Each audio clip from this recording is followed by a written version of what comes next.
राज कुंद्रा और शिल्पा शेट्टी का एक और नया अकाउंट सामने आया है। जी हाँ दोस्तों, राज कुंद्रा और शिल्पा शेट्टी की मुश्किलें दिन ब दिन बढ़ती जा रही हैं क्योंकि इन पर चल रही है अच्छी खासी इन्वेस्टिगेशन।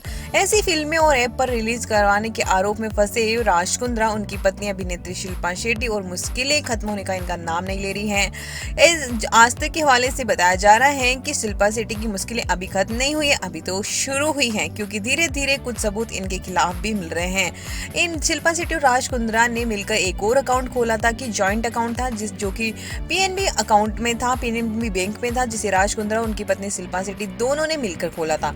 इन दोनों ने इस अकाउंट से करोड़ों रुपए का ट्रांजैक्शन किया है और क्राइम ब्रांच को इस बात का शक है कि उनके हॉटशॉट ऐप और बोली फैम ऐप से होने वाली कमाई इसी अकाउंट में भेजी जाती थी। यानी अकाउंट्स काफी ज्यादा मोटी मात्रा में ट्रांजैक्शन हुआ है और इसी के लिए इस अकाउंट को अब खंगोला जा रहा है।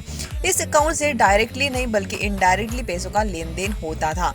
तो इस अकाउंट्स के अलावा इसी बैंक में राज कुंद्रा का एक और अकाउंट है जिसे सिर्फ उन्हीं के नाम पर है, लेकिन सबसे हैरानी वाली बात है कि साल 2016 में इस अकाउंट से एक भी ट्रांजैक्शन नहीं हुआ। राज कुंद्रा के इस अकाउंट में कम से कम बैलेंस भी मेंटेन नहीं किया गया है। लेकिन जो अब क्राइम ब्रांच जांच कर रही है, अब ये पीएनबी में जो एक नया खाता खुला है जिसमें कि दोनों ही हस्बैंड वाइफ मिलकर ट्रांजैक्शन कर रहे हैं, यानी कि शिल्पा शेट्टी भी कहीं ना कहीं अब फंस रही है।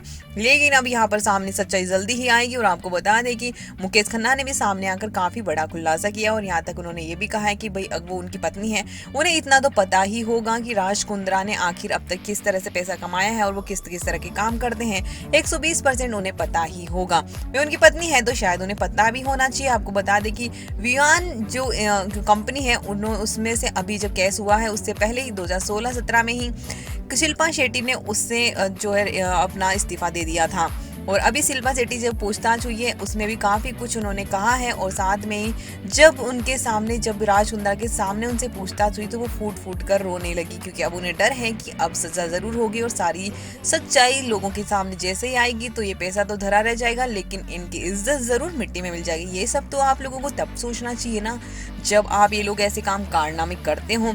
तो वही धीरे धीरे जैसे कि सुशांत सिंह राजपूत ने कहे के गए थे इंटरव्यू में, उन्होंने कहा था कि जब एक बार पासा पलटेगा बॉलीवुड का तो पलटता ही रहेगा। तो लगातार 1.5 साल हो चुका है और सुशांत सिंह के जाने के बाद लगातार ऐसी ही खबरें हमें सुनने को मिल रही है। कभी कोई फंसता है तो कभी किसी का पर्दाफाश होता है। अब देखना है कि राज कुंद्रा का केस कहाँ नया मोड़ लेता है।